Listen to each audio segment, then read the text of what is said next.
Darian on Instagram, Twitter, TikTok, and YouTube. Please subscribe, give me a thumbs up, and comment down below what you think about this video. So I literally just recorded the outro for my last video, and I was like, I don't know when I'm gonna be in the mood to get back in front of the camera, so let me go ahead and film the intro now. We are reading 2 books this month, maybe 3 if I can get my hands on the 3rd book that I want to read, especially because these 2 books, especially since these 2 books are pretty short. I think they're both under 300 pages, so I might be able to knock these out by like the middle of July. I'm going to be reading My Sister, the Serial Killer by Oyinkan Braithwaite. And then I'm also going to be reading Full Disclosure by Cameron Garrett. Y'all don't understand how fucking highly anticipated I have been wanting to read. I mean, y'all don't understand how highly anticipated these reads are for me. Like, of course they've already been out. They've been out on the shelves and everything. But like, I have been looking everywhere for these books because Barnes & Noble, or at least the one that's by my house, they did not have them for the longest. And like, I just so happened before I was about to order it on bookshop.org, I was like, let me see one more time if they have it at my Barnes & Noble, and they did. So I went and I got the last 2 copies of each of these, or like, you know, the last copy of each of these. So I am so fucking excited. If I can read a 3rd book this month, and I'm hoping I will be able to get my hands on it, I'm going to be reading Cherish Farah. Let me see who the author is. Bethany C. Morrow. So I will put it on the screen. Hopefully I can get my hands on that book because that's also one that I wanted to read. So this is like, basically just like Black literature, Black female literature, and I'm so excited. I'm so excited for this vlog. I hope these books do not let me down. I think I'm more excited to read this one because it sounds so fun. I'm a mystery girl at heart, so I'm really excited to read this. But yeah, I will check back in with y'all when I get to the 100-page mark of this. I'm gonna do some reading today, hopefully,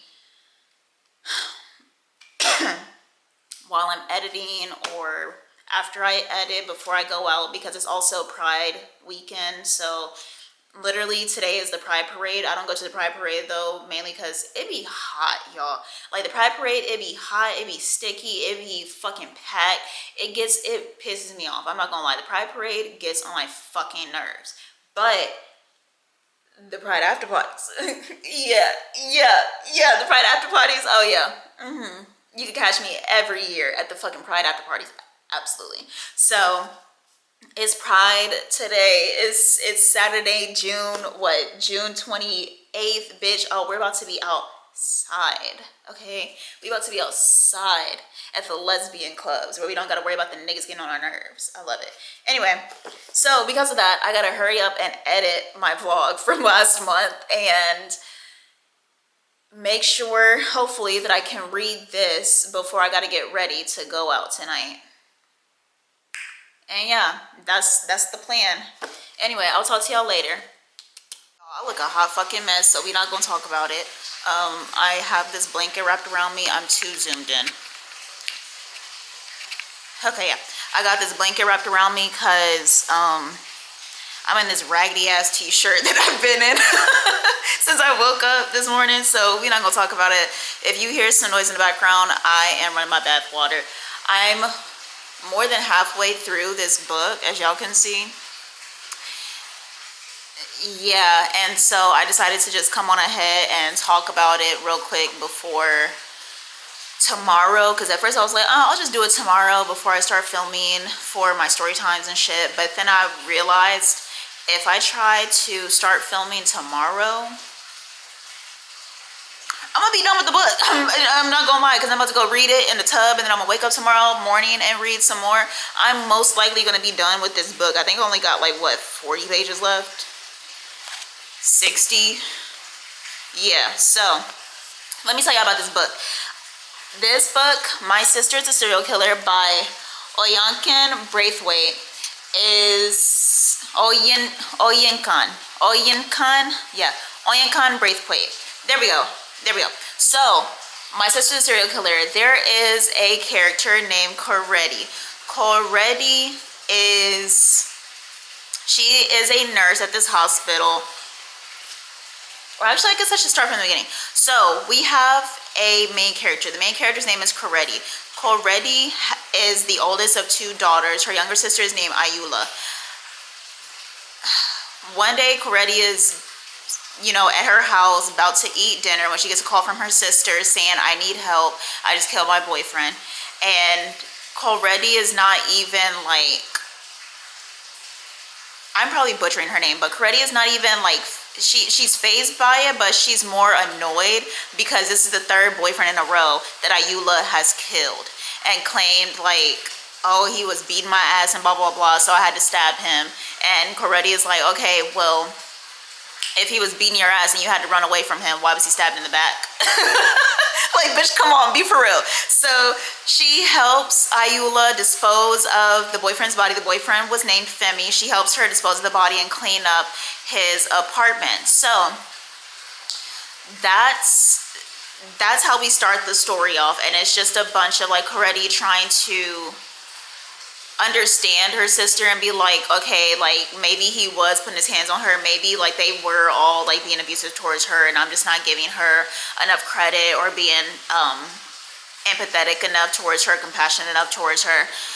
So, but at the same time, she's like 3 in a row though, and like I just don't know. And especially because this was the first guy that Ayula killed where number 1, Ayula didn't even cry afterwards, and number 2, Corretti couldn't even come to terms with why Ayula did that because of how he seemed in general. Like the other 2 boyfriends, they seemed like pieces of shit. So she was like, I wouldn't put it past them to get violent with her. But like this one, like he was writing love poems and shit and blah, blah, blah, right? So Corretti is a nurse. She works at a hospital under this doctor named Dr. Tade.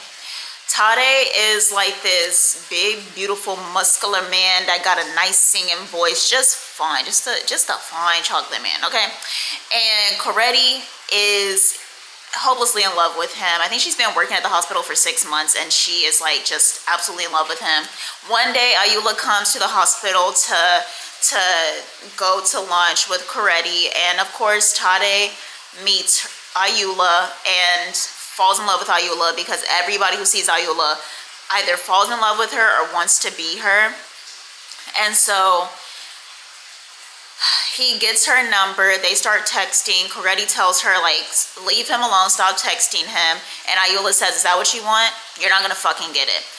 And so it's basically just Corretti now having to realize like, okay, well, Femi was a good guy, so is Tade. Like, what's gonna happen to Tade if he keeps texting her and keeps talking to her and keeps dating her? That's what this book is about. I obviously am holding some shit back because I'm halfway through the book, but whoa, this book is good. This book is good. It's an easy read. Like, let me show you. Literally, this is like how one of the chapters is. Literally just this. So it's an easy ass read. So you can see why I'm like nearly halfway or more than halfway through the book. It's so entertaining, and like when I read it, every time Ayula comes into the scene, I'm like, oh my god, this bitch. Like, I feel so invested. This is a really good book. This is a really good book, girl. Oyinkan? Is that how you pronounce it? Oyinkan. I feel like it's that way. Oyinkan. Either way, Miss Braithwaite. How about that? Miss Braithwaite, did your big one. This is a good ass book. I can't see myself giving it more than 4 stars, mainly because this isn't that serious of a book. Like, one of the things I forgot to tell y'all, they had a father. Their father died. Their father was super fucking abusive to everybody in the house. So that's also like a thing of like, maybe that's why Ayula is doing all of this. Like, she's taking out her justice on these men that she's dating. But yeah, I think that's like the deepest that it goes. And maybe a little, I think one layer deeper that it could go is a very surface level discussion of what it's like being the oldest sibling in an ethnic household or in a black household. especially being the oldest daughter, you kind of like carry everybody's burdens on your back, everybody's wrongdoings on your back, because Coretti, like, she even wants to tell their mom so badly, but she knows that if she tells her mom is going to find some way to turn it back on her. And so she's just, you know, and there are like a few discussions that could be had, like colorism, surface level about colorism, futurism, fat phobia, things like that. Like, but like I said, very surface level type of conversations that could be had, or that are being had in this book. It's not really diving super deep into it, so I can't. It's like the maid did have conversations about things like surface level conversations about racism, surface level conversations. I would say maybe like moderately deep conversations about autism without saying the word autism. But it's like one of those books where you can't really take it too seriously or hold it at like a high level like you would hold I Know Why the Caged Bird Sings, you know, or, well, that's kind of an impossible level, like you would hold Homegoing. Homegoing has deeper conversations. It holds deeper conversations and holds a place for deeper conversations about heavier topics, whereas this barely scratches the surface of it. So I can't see myself giving it a 4-star, but I could definitely see it shaping up to be like a 3.75. It's really good. It's really good. So I will probably come back tomorrow all done up and shit and give y'all my final updates on this book, because I will most likely be done with this tomorrow morning. If not, Saturday morning will be when I give y'all a check-in. But anyway, let me go take my bath because I think my water is done. I will talk to y'all later. Peace.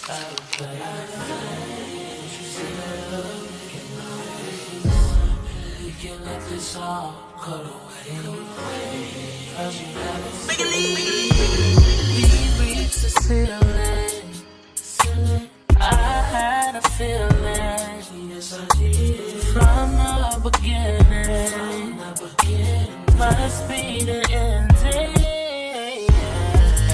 I've been taking on all this baggage, adding on so much weight.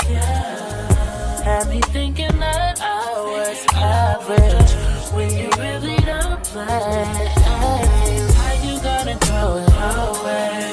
How you gonna sit and act like it was nothing? Yeah. How you gonna throw it away?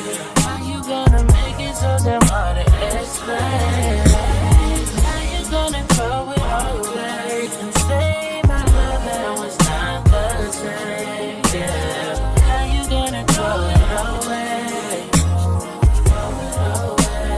Throw it away. Acting like the same and nothing to you is you done. Acting like you know, they got me gone. It's not by no I see, only about yourself. When I find somebody else, so why put up with this? Why did I even lie? You said you hold me down forever, but you lied to me, lied to me. You got me turning the head. I've been taking on all this baggage, adding on so much weight. Had me thinking that I was average when you really don't play. How you gonna throw it away? How you gonna sit and act like it was nothing? How you gonna throw it away? How you gonna make it so damn hard to explain? How you gonna throw it away and say my love that was not the same? How you gonna throw it away? Throw it away.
it's right there. Put our love in the air. Now put me right next to you.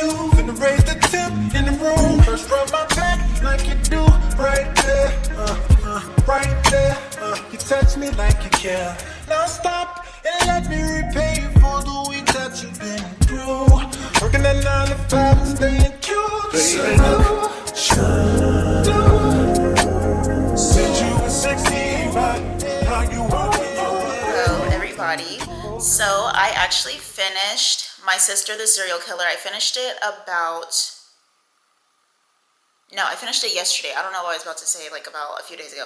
I finished this book yesterday, but I was so busy yesterday I didn't have the energy or the time to come on here and talk to you about this. But yes, My Sister the Serial Killer by Onyinkan Braithwaite. I'm going to give this book 3.5 out of 5 stars. It was a really good read, an enjoyable read. It can't get a 4 out of me because it wasn't serious enough, but I like the themes of like being a big sister, being the oldest child, the lengths that you would go to protect your family as the oldest, and what it means to choose yourself as the oldest. What does that look like?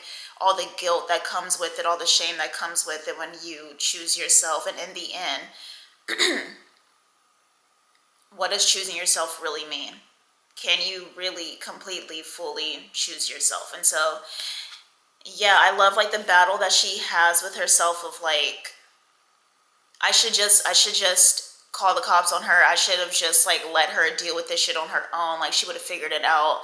But then at the same time, like, but this is my baby sister. It's my duty to protect her. Like my mom would have just blamed me anyway if I tried to tell her, like, even when with her being the oldest sister, as well as like all of the other underlying things such as colorism, featureism, all of that coming into play when it comes to her and her sister, even outsiders attribute all of her sister's actions on her.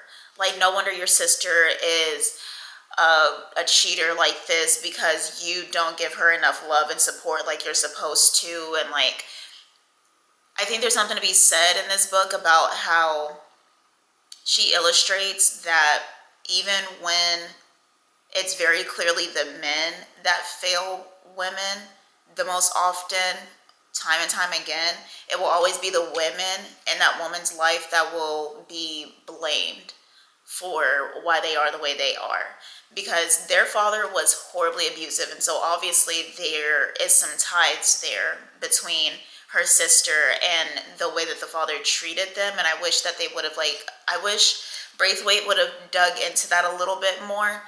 But obviously that there's some type of like connection there about like why she did the things she did because of their father. Worst part is that even though with all of that, Coretti was the one that was bearing all the weight of her sister's behavior and her sister's actions, and why her sister treated men the way she treated them. Like, even outside of like the killing, you know what I mean? Like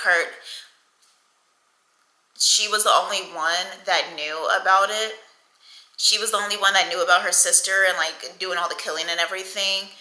But like everybody else around her knew that her sister was like a cheater. She was like, playing men. She was doing X, Y, and Z. But they would always blame Coretti for it, instead of being like, oh, wait, but like her dad did beat her all the fucking time. And like she did catch her dad cheating on her mom multiple times. Like, but it was Coretti that had to bear all of that weight and all of that guilt and all of that shame for what her sister was doing, instead of the man that fucked everybody up in that house. So yeah, it's a pretty good book. I really enjoyed this book. It was a real page turner. I didn't want to put it down, especially because it was such an easy read.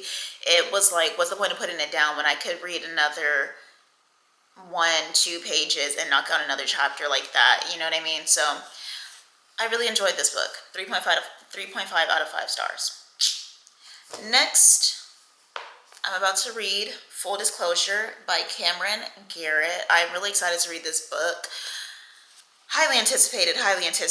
I have been waiting to read this book for literally like a year now, I think. So I'm really, really, really excited to read this. When I get paid Wednesdays. So I'm going to order Cherish Farah online so that I can read that as well, because this is also a pretty short read. I think it's like 290 pages or some shit like that. So yeah, I'm excited to read this. I can't wait. I will check back in with y'all when I to the 100-page mark. I'm about to revamp my hair because, as y'all can see, I have like 2 boho left in my head, so I'm about to pull the rest out and put some new ones in, mousse my hair down, all that shit. I need to make breakfast. And then I need to finish my laundry, and I think that's all I have to do today. Oh, and I need to go to the store because I need some face wash because I'm out of face wash. But yeah, that's all I got for today.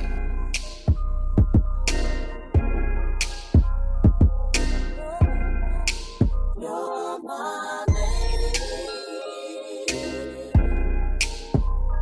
You're my lady. You're my lady. My lady.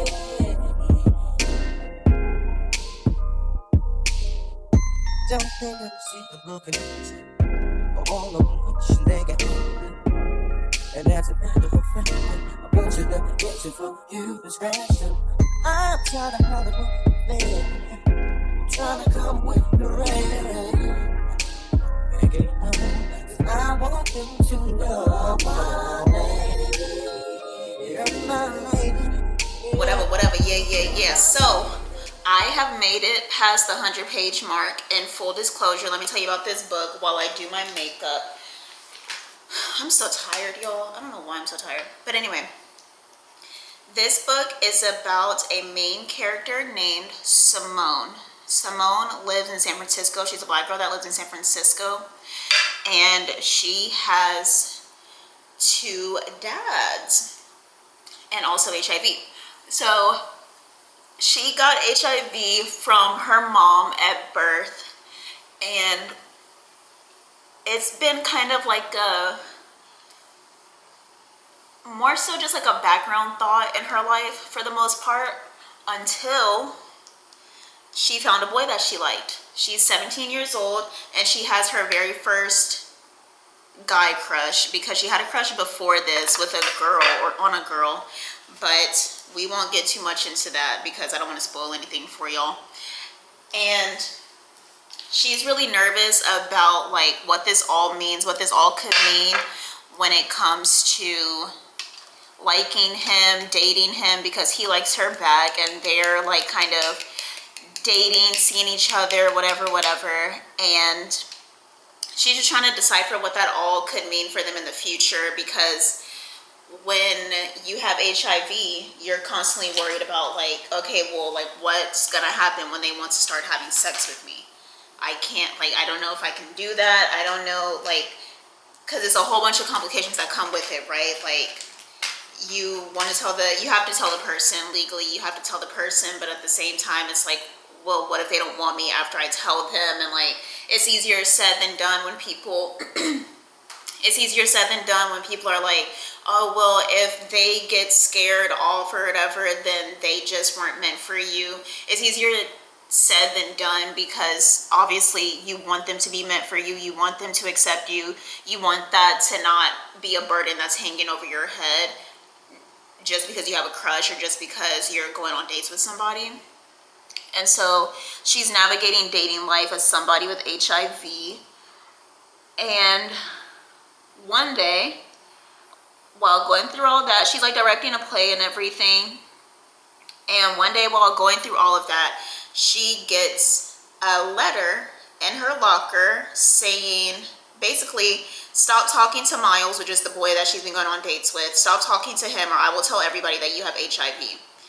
And she is like kind of triggered because this is kind of like the same shit that happened to her at her old school while she had to leave. Somebody at her old school, or I think she told the person at her old school, the person she had a crush on at the old school, and they went and told absolutely everybody, and it was a huge deal. It was a big thing. And so she ended up having to leave the school and transfer to a school 2 hours away. Thankfully, I think the school that she transferred to is closer to the house because she used to go to a boarding school. But yeah, so that is what's going on. She's basically trying to navigate love, relationships, teenagehood,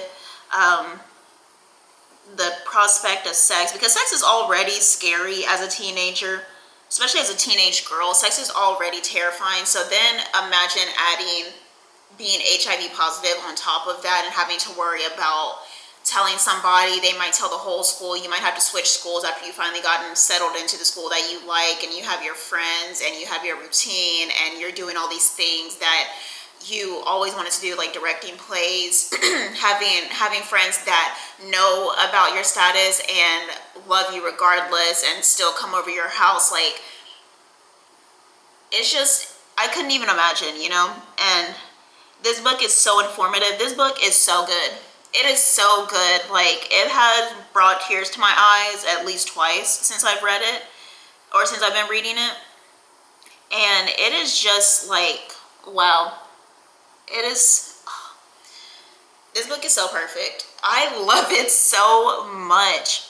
So much. And like, I love how, like, even though she has gay dads and they're obviously more understanding than a normal person would be about her being HIV positive, it's also a thing of like, they still hold their own kind of like degenerative thoughts when it comes to HIV and like how she should move, how she should live, things like that, that really put a lot of pressure on her. And quiet as is kept, I don't know if this book is, well, this book has been kind of saying her parents are like pretty overbearing, which makes it really hard for her to be able to have the conversations that somebody needs to be able to have to be informed about certain situations that might arise, you know, when it comes to sex and things like that. Her parents are always there to tell her, like, or cut her off when she's trying to talk to the doctor about sex and be like, well, abstinence is always an option. You need to be abstinent. Tell him that y'all need to be abstinent together. And she's just like, she's not trying to hear that shit, right? Obviously. And it's just, you already have parents that like push you to not have sex, but then like, once again, that added layer of being HIV positive and your parents just constantly being worried about you spreading it to somebody or doing something like that. Like, this book is so fucking good, y'all. It is so good. Like I said, it's so informative. I've been learning some things along the way that I had no clue about when it came to HIV, that I'm really appreciative of this book for teaching me, shaping up to be maybe a 4.5, 4.75, maybe even a 5 stars if the ending is, you know. But yeah, let me keep watching my movie and I will talk to y'all later. Peace. But this shit the same damn thing. Got niggas paying top dollar at a dollar. Them out that pretty brown frame. And I don't mean to Impala. This is just our battle. Go on about your business. You must be religious. I know the camera is up a little bit. Should I bring it down? I don't have any pants on, so that's what I'm scared of. But anyway, so let me make sure y'all can't see nothing. I just got a package. I'm so excited. My books just came in from bookshop.org. So let me see. Hey, move, damn it, move. Find somewhere to be. That ain't right here. Find somewhere to be. Thank you. But yeah, I just got my package from bookshop.org. I think I'm gonna shop from them more if these books turn out to be good quality, which I think they will be. And just start ordering my books online. It's just the thing of like, or maybe I can go and like browse at Barnes & Noble, but like when I'm ready to buy, like browse at Barnes & Noble, read the backs of them and everything, because honestly, I was never the type of person who like went on Goodreads. I just like read books. I like read the synopsis in the back and decide if I'm gonna read it or not. And if it's good, then it ends up being good. If it ends up being bad, then it ends up being bad. And I just treat books like lotteries. But maybe I should do more research on books when it comes to Goodreads scores, because books are not cheap. Baby, books are not cheap. So maybe I like go into Barnes & Noble for the feel of it and like look, like read the synopsis of like random books and then go home and look them up on Goodreads. And then if I decide after I look on Goodreads if I like what everybody else is saying about it, Then I go, okay, cool. Y'all can't see my address. Okay. Then I go on bookshop.org and I buy the books that I want to buy. So let me show y'all. I've already told y'all the books. This is going to be my next read after I finish Full Disclosure, which, by the way, I literally am going to finish it today. I had to stretch it out because I wasn't sure if I was going to get Cherish Farah. This is Cherish Farah. I wasn't sure if I was going to get this by the time I finished Full Disclosure, because it said it wasn't going to come in until the 21st. And I like to make sure that I have another book to pick up when I finish one book. So I was trying to stretch it out, but now I don't have to stretch it out anymore. I can finish it like I was supposed to yesterday, and then I can pick this up tomorrow morning. So yes, we got Cherish Farah. I didn't get like a big old book haul, I only got 2, but still. The next one and the last one I got is Chlorine by Jade Song. I think next month of August is going to be, ooh, sorry if I'm shaking the table. I don't mean to be on my K Michelle shit. Next month, I think I'm going to make my month, I think I told y'all, Asian, or like, what is it? Like Asian female authors month, I think, yeah. And so I'm gonna read this, and then I forgot the other one. I have to figure out the other one because I already know it. I think it's called Confessions. Let me see. Yes, it is called Confessions by Kanae Minato. Yeah, it's a Japanese book. It's a Japanese translated novel. So I plan to read that next month along with Chlorine by Jade Song. But yes, I'm so excited. Oh my God, these books came in good condition. I really like these. I really like these, and I cannot wait to read this. I can't fucking wait to read this. I'm so excited. I hope it's as good as I'm expecting it to be. And then I'm so happy this worked out good. I can't wait to order more from bookshop.org. This is not sponsored. I wish it was. Maybe one day. Maybe one day. But yeah, so anyway, I just wanted to show y'all, do the unboxing on camera since it has something to do with this content. Yeah, I had a brain fart. It's been a kind of strange day. Not gonna lie. But anyway, I will talk to y'all later. Peace. Hey y'all, so I finished, I'm doing my eyelashes, but I finished Full Disclosure, and I am going to give that book 5 out of 5 stars. Yes, it is so fucking good. It is so good. Honestly and truly, I could see that book being a movie. It felt like I was in the world. It felt like I knew Simone personally. Like y'all. And like, I loved the identity politics of it all, about like, you know, what it means or feels to be bi/pan, and like what it feels like to experience that for the first time, experience those emotions for the first time, and the why the Q is so important, LGBTQ, because like, I remember when I first realized that I liked girls or liked women, it was like, do I even get to really call myself that when I've only had one girlfriend, or when I've only had one crush on a woman? Like, am I even really that? Like, am I allowed to be that when I haven't fully leaned into that before? And I love that Cameron Garrett was able to describe that for people of our community, for the bisexual girls and the pansexual girls of the world who haven't, like, who are still questioning, you know, like the fact that the book kind of emphasized that even the questioning is important, and even the questioning is an identity within itself, because it is the transformation of your identity or the becoming of your identity. And I loved that part of the book. I loved the love story. I loved how, like, even the closings of it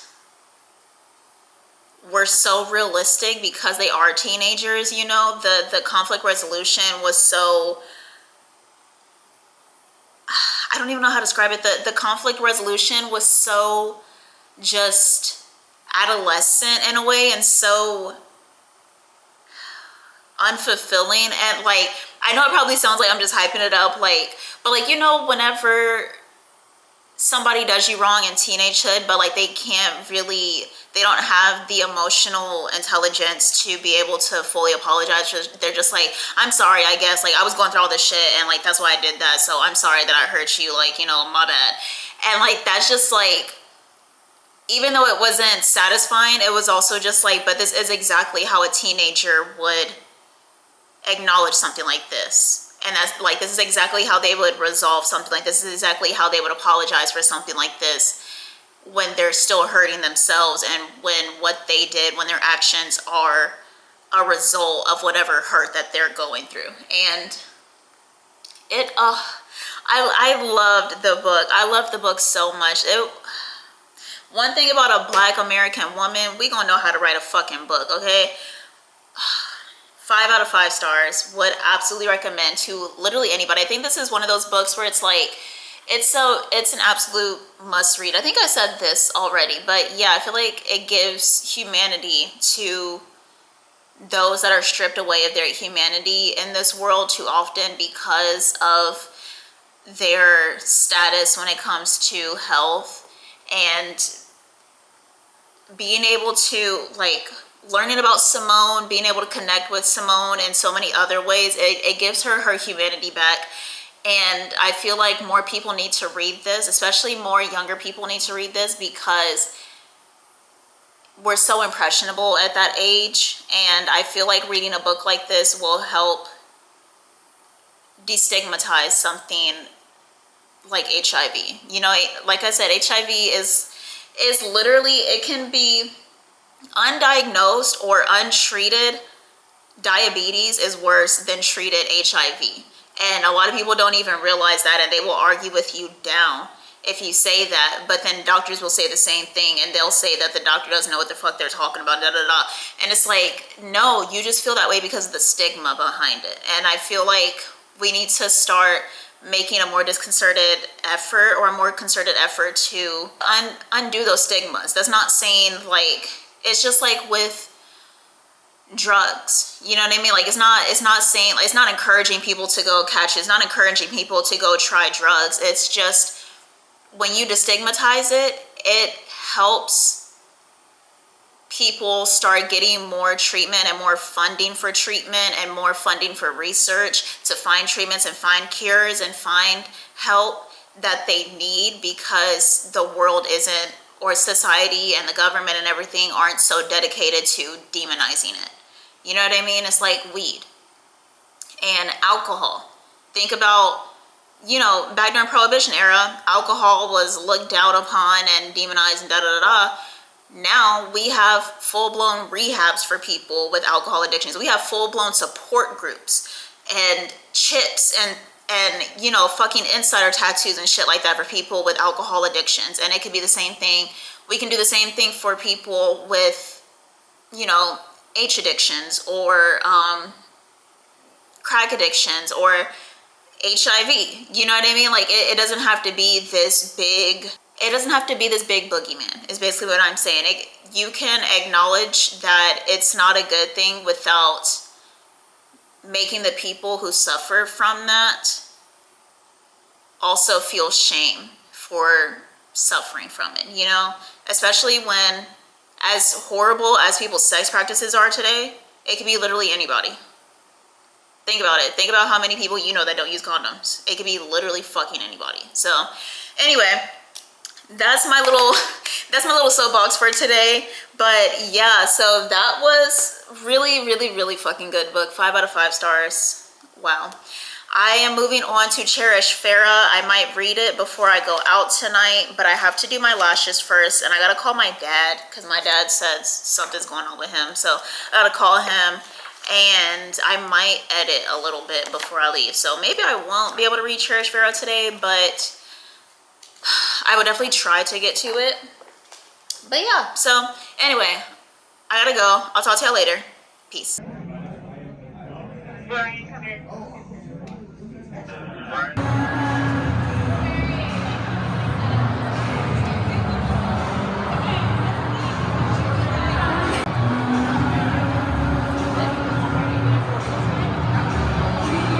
Honestly and truly, I don't feel like propping up my camera and doing tripod and like that whole thing.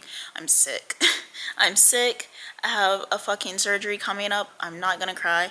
I have a surgery coming up and they're trying to charge me damn near $3,000 for this fucking surgery. And it's literally, look at this, look at this. I want you to look. You see these two dots on my arm? So I had Nexplanon. I have Nexplanon and it needs to be removed and replaced. I'm trying to like do it because our current administration, you know, they're trying to get rid of like birth control and shit. And I want something that I don't need to renew a prescription for, and then look up and they passed the law like the day before I ran out of my shit. So I'm trying to get it replaced, and I obviously have to get it removed first, and they're telling me that it's going to be $2,900. I'm not going to cry. And they're telling me that I have to pay 50 to 80% upfront, which is $1,500 for the 50%. And I'm so annoyed. I'm so annoyed and I'm so frustrated. But anyway, that's not why we're here today. Please don't mind me and my bonnet and, you know, all of that. Like I said, I'm fucking sick, and I know that I need to come on camera and talk about Cherish Farah before I finish it, because as y'all can see, I'm almost done with it. So Cherish Farah by Bethany C. Morrow is about this girl named Farah. Her parents just kind of fell on hard times. They used to be like pretty well off. I would say upper middle class, like, you know, probably like 400,000 a year type of like net worth, or not net worth, but like, you know, whatever, salary. And her mom ended up losing her job. She ended up being laid off because they were trying to give her a pay cut. And sorry, my mom's texting me. Yeah, her mom didn't want to take the pay cut, so she ended up being laid off because she didn't want to take the pay cut. I'm guessing like they would have just like demoted her or something to keep her in the company and keep her paid, but she didn't want to do either, and so she ended up just leaving, or like being laid off or whatever. So her parents' house got foreclosed on, and Farah is basically a huge control freak. She is like all about control, all about being able to, even if her parents made a decision for her that she knows she would have made, she's unhappy with the decision because she didn't get to make it. So her parents decided that she should stay with her best friend Cherish and her parents. So Cherish is a black girl. She was adopted at birth by these two incredibly wealthy white people, and they spoil her like no fucking other. She is literally the apple of their goddamn eye, right?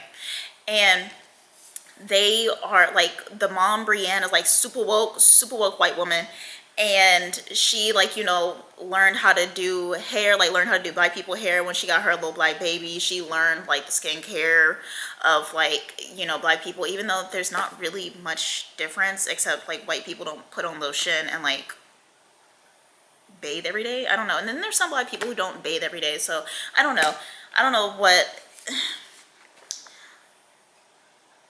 you know, I'm not gonna say anything. So what was I about to say?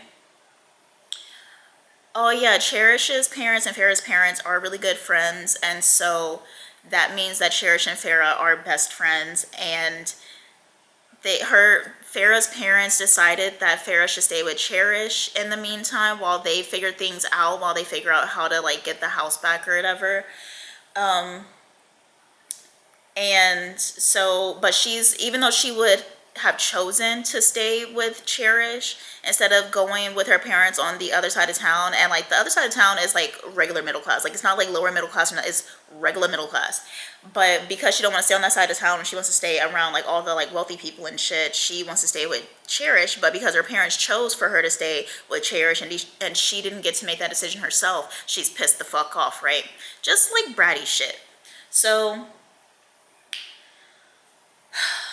spoiler alert, her parents did not end up getting the house back. They were not even trying to get the house back. They were trying to figure out how they could restart their lives, and their version of restarting their lives was for them to move out of state. Her dad got a really good job out of state, and Farrah is pissed the fuck off because that means that they're gonna have to move, and so she's trying to figure out a way for her to stay with Cherish because now she has to control the situation. Now she gets to make the decision for herself, and she decides that she wants to stay with Cherish.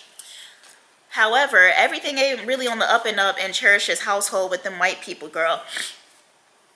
There's two boys that they are like constantly doing two-mans with.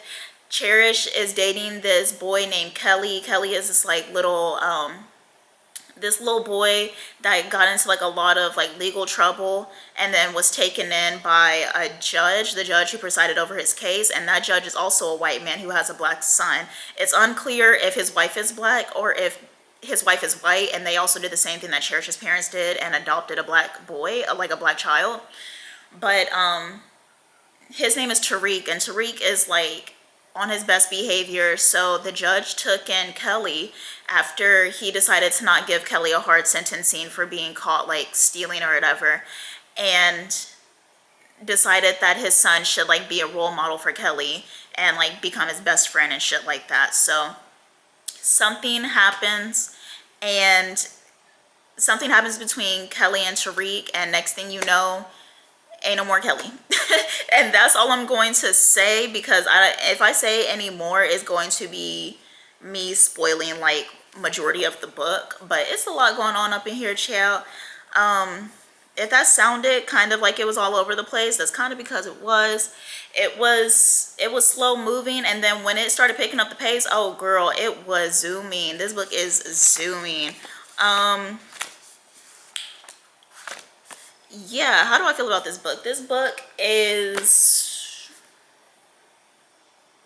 okay. Yeah, the first 100 pages it's slow moving, and it's just like, okay, girl, like, so like what's next, you know? So it's not one of those books where like the first 100 pages are like really intriguing, which is unfortunate.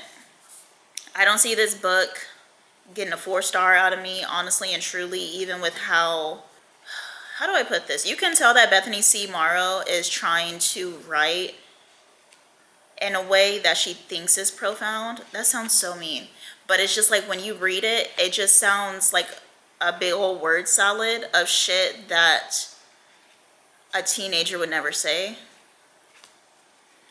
Like, I don't know. I don't even know how to put it. Like, there are some parts where you're like, okay, yeah, this is a teenage girl, and then other parts where it's like she just kind of inserts herself, like Bethany C. Morrow inserts herself and her thoughts into the inner monologue of or the inner dialogue or whatever of Farrah, and it's like a teenager wouldn't say some shit like that, you know? And I feel like some of the like goops and gags that's going on in this book are things where it's like, duh, like like when she was shocked and surprised that her parents didn't try and go get the house back and was just trying to figure out somewhere else to be, and it's like, duh, like, you can't go get a house back after it's foreclosed on, babe. Like, unless you go through the entire buying process all over again and forego all the equity that you put in that house.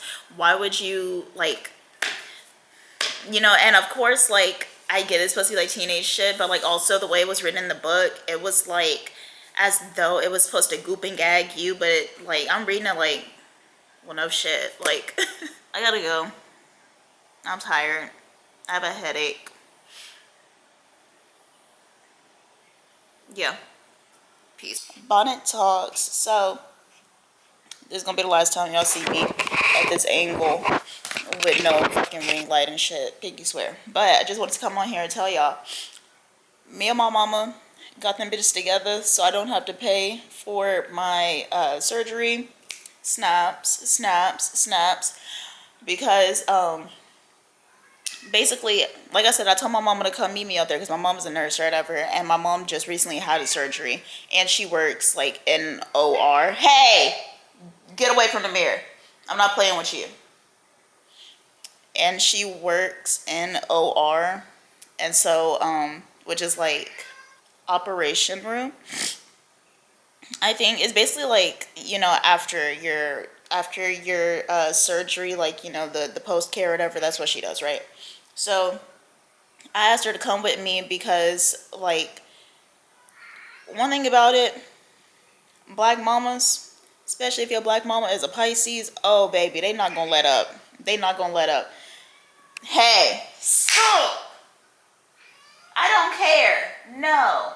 Okay, y'all. So I'm back. But anyway, oh yeah. So I brought my mom there. If you see a stain on my shirt, it's water. I just washed my face and brushed my teeth and all that. But I had her come with me to the pre-op appointment, and we walked in, talked to the lady about like billing and everything, because like I said, I think I told you on the last clip, that man asked me for $1,500 but wouldn't show me the fucking statement. It's like, I'm not finna pay you $1,500 if I can't see a breakdown of what that $1,500 is going towards, you know. I know it's going towards $2,900 or $3,000 of my full like surgery thing that I have to pay for. Mind you, we saw the paperwork. Why is my surgery $24,000 goddamn dollars? $24,000 goddamn dollars to cut from here to here and pull a little plastic white thingy out of my arm. $24,000.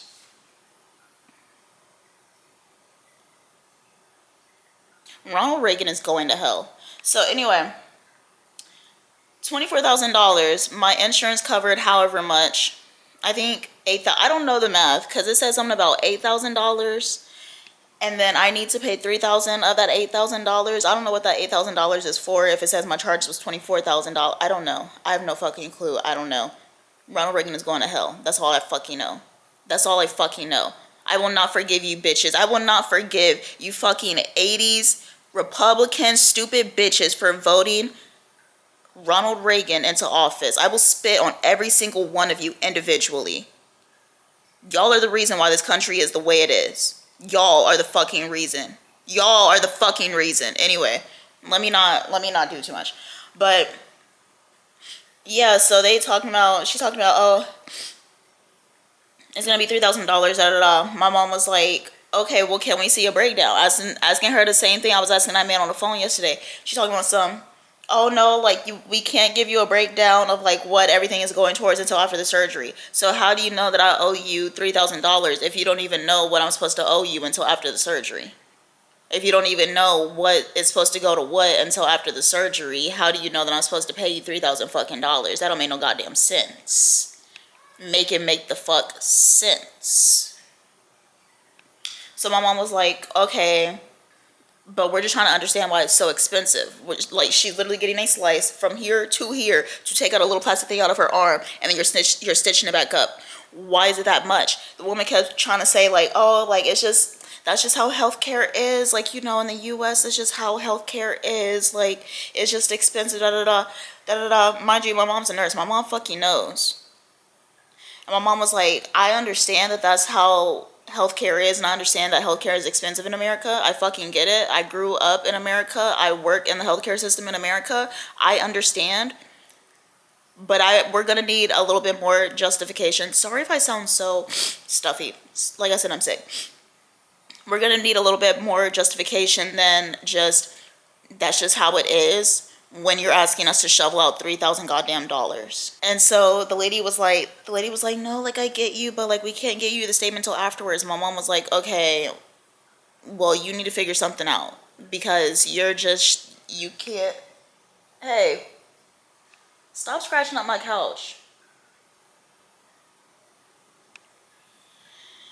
my mom was like, you know, like, I get it, da da da, but like, you have to figure something out because you can't possibly be sitting here asking us for $3,000 and you can't even show us a receipt of exactly what that $3,000 is for, you know? And so I had brought up, I was like, oh, I spoke to the people I spoke to the insurance people because my mom told me, pro tip, if your bill is like super fucking expensive, what I didn't know is that oftentimes the hospital and the insurance company are working separately. Like they don't usually ever communicate together except for prior authorizations. So unless it's a prior authorization, like that is the only part where the insurance company and the hospital communicate. Other than that, they work completely independently. So there are times where a hospital might do some shit that the insurance company doesn't know about, or that the insurance company might be a little bit more well versed in. And so my mom told me to call my insurance company and see what could be done about it, see what the hospital was telling them it was gonna be, and like blah blah blah blah, right? See if like it was accurate. So I called my insurance company and he said, he told me that if they were coding or if they were billing it as surgery, then it would be 100% patient responsibility, which meant that like I would have to pay, or not 100%, but like I would have to pay that $3,000, right? I would have to eat that. But if it was coded as contraceptive, which it could be because I'm getting birth control taken out, then it would be 100% on my insurance to pay because that's preventative at that point. And so I was like, well, do you know like what they're coding it to? And he was like, I have no clue, but my guess is that they're probably coding it to surgery because you're having to pay because you haven't met your deductible just yet for surgery, but they can code it as contraceptive because it is your birth control being taken out, and that way you won't have to pay anything, and we would cover the entire cost. And so I was like, okay. So he's like, ask them what they're coding it to, and then if they're not coding it to contraceptive, tell them to code it to contraceptive. If they are coding to contraceptive, tell them to call us because you should not be having to pay if they are coding it to that. So I said, okay. So I was in there and I was like, oh, are you coding it to surgery or are you coding it to contraceptive? And she was like, what do you mean? And I was like, well, I'm getting birth control taken out. And the insurance company said that if y'all are coding it to surgery, then I would have to pay. But if it's contraceptive, I wouldn't have to pay because it's preventative. And, you know, it is birth control that I'm getting taken out. And I was referred to y'all by my OBG. Like, that's the only reason why I'm here. And like, on top of that, the only reason I'm getting this taken out is because I need to get a new one put in, which is still preventative, right? So she's like, okay, well, let's see. So she goes and talks to her manager. She comes back and she's like, okay, well, like my manager's reviewing it right now. Like, let's get you into pre-op and da-da-da. And like my mom had already told me beforehand, she was like, unless they come back, hey, move. Having a cat is like having a child, yo.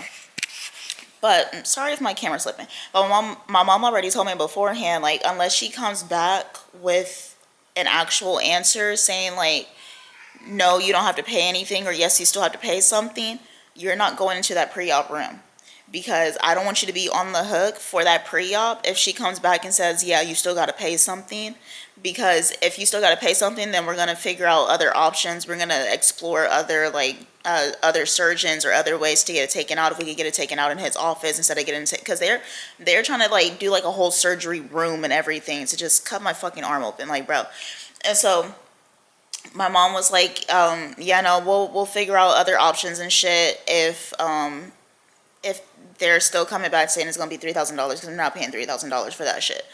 And so when the lady came back, she's like, my manager is like, you know, running the numbers and like figuring things out and blah, blah, blah, but like, let's get you into pre-op. And my mom was like, well, we're going to wait. We're going to hold off on the pre-op until y'all have an answer, because I don't want her to be on the hook for the pre-op if she still has to pay. Because if she still has to pay money, then we're just going to figure out other options on how to get it removed or whatever. Like, we're not going to go through with this surgery.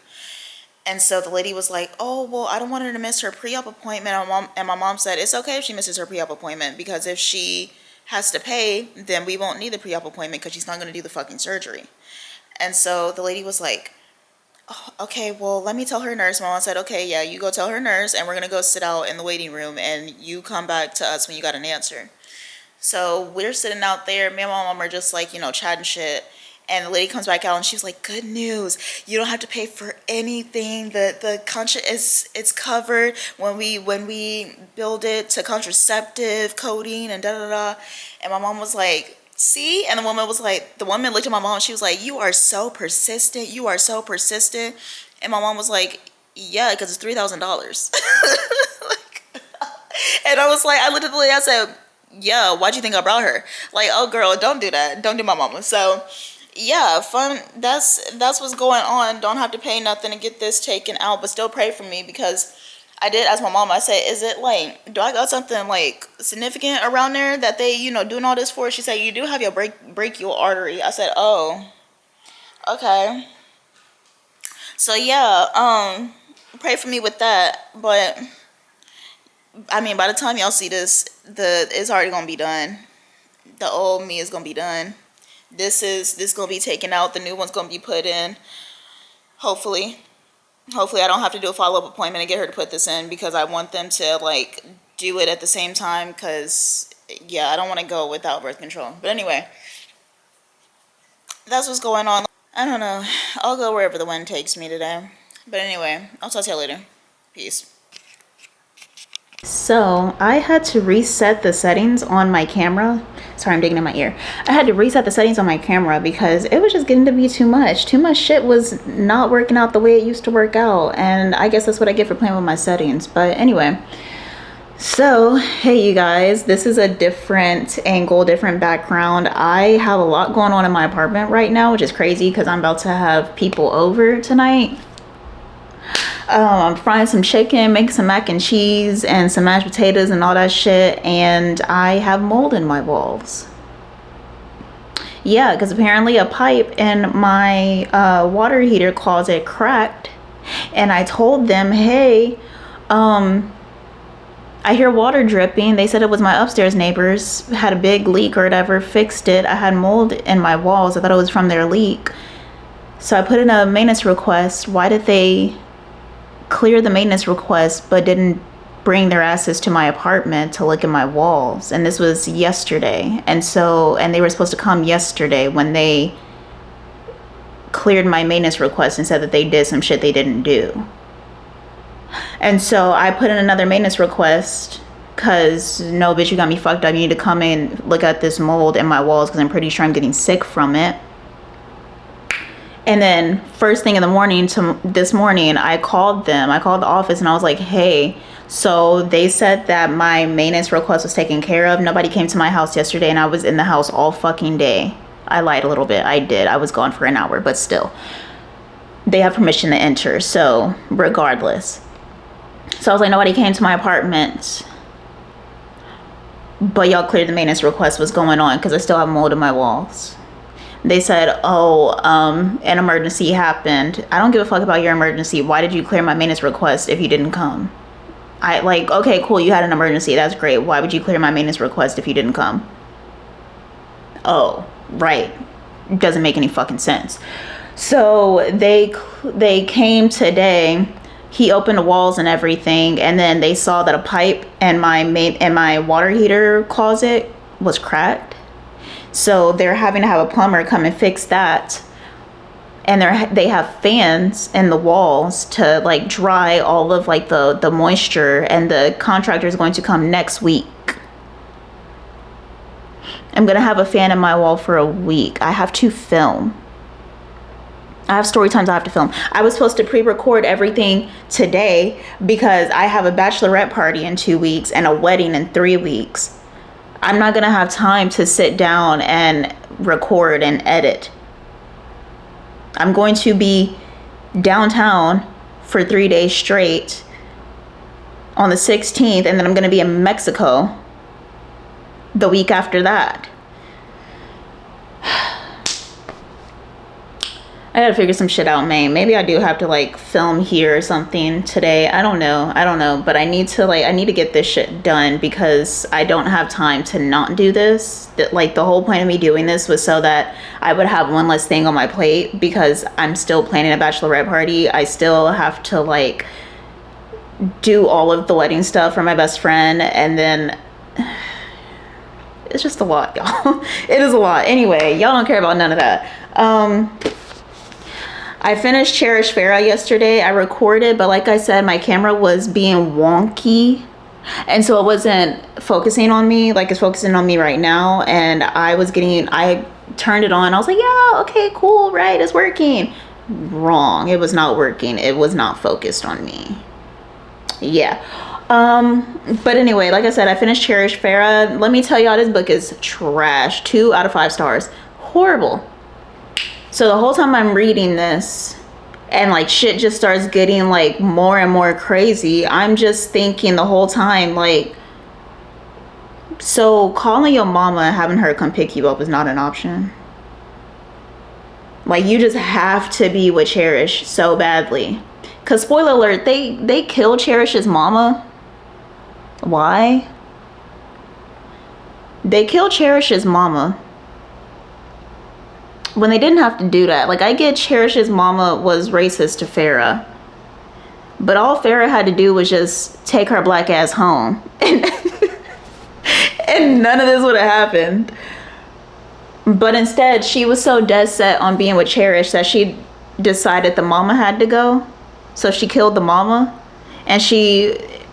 And like my whole thing is that like I just keep thinking about the aftermath. Like when I read books, I think about the aftermath, right? The parts that go unsaid when the book is finished.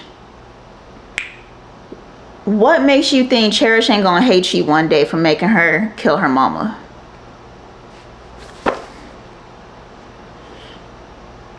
What makes you think that one day Cherish ain't gonna look up and be like, damn bitch, your mama's still here and mine is gone because of you? What makes you think Cherish isn't gonna have mental issues later on because like, oh shit, I drowned my mama? So sorry, spoiler alerts. Why did the mama have to die? Why couldn't you just taking your black ass home? Like, this book is just ass. And like I get it, I get like all the implications that Bethany was trying to say. One of the things that makes us fundamentally black are the struggles that we go through as black people, and that the reason why we are so resilient as black people is because of all the struggles that we go through, not only generational, but also in our own lifetimes. And so when you are raised by wealthy white people as an adopted child, you don't, and your parents raise you well, they make sure that they learn about like, you know, what it means to be a black person, how to care for a black child, and da da da, so you don't ever have to run into any hardship. It kind of strips away your resilience as a black person, da da da. But at the same time, no, that's why we call it generational resilience. That's why we call it generational trauma. That's why we literally preach all the time that it doesn't matter how much money you have, you're still black at the end of the day. And there will always be some white person to remind you of that. Like you cannot look me in my eyes and make me believe that Cherish never ran into any hardships as a black girl in her life simply because her parents were white and wealthy and did the right things raising a black child. Like, you cannot convince me of that. And then also the added layer of like, even the most woke white people, you know, are still capable of the most heinous shit, of inflicting the most heinous shit on black people out of a sense of enjoyment, also out of a sense of entitlement, also out of a sense of jealousy of seeing us be resilient and being strong and da da da. But it's like, do they like, I have a hard time believing that white people are actually jealous. Like, they try to make it seem in this book that they're jealous of us, and like, and then also on the other token of it, Farrah saying like, you know, I could excuse all of that, but then you took pleasure in inflicting pain on me. But then you took pleasure in inflicting pain on me, and so I can't forgive you. And like that, like, it's just, this book falls flat because there's just so many points in this story where I'm just like, call your mama. And like, of course it's supposed to be about like Farah thinking that she has control over the situation and she's so in control and and she's controlling everybody and control.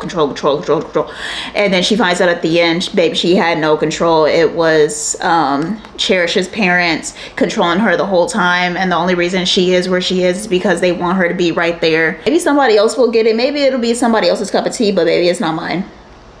Shit sucks. Shit sucks. Yeah. But anyway, yeah, so 2 out of 5 stars. That's on that. I will talk to y'all next time. Thank you so much for watching. Peace. I want you to steal me. If you want it, you can have it. I want you to free